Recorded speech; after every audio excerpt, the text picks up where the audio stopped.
சிங்கத்தை பத்தி பேசிட்டு நம்ம சிங்க குட்டிகளையும் சிங்க பெண்களையும் பத்தி நம்ம பேசாம இருக்க முடியுமா? அவங்கள எப்படி நான் மறப்பேன்? அவங்க தான் என்னுடைய உயிராச்சு. என் நெஞ்சில் குடியிருக்கும்.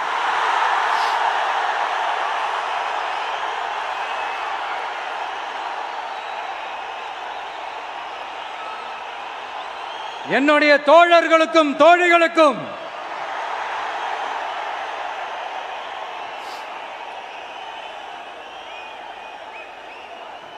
நேர்ல வர முடியாத சூழல்ல வீட்டில் இருந்துகிட்டே நம்மளுடைய இந்த மாநாட்டில் நேரலை வாயிலாக கலந்துகிட்டு இருக்கிற என்னுடைய அம்மாக்கள், அக்கா தங்கைகள், அண்ணன் தம்பிகள், நண்பர்கள் அனைவருக்கும் என்னோட உயிர் வணக்கம்.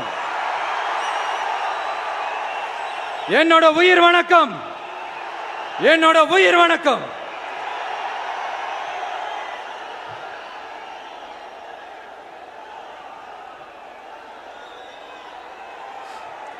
வீரம் விளையும் மாமதுரை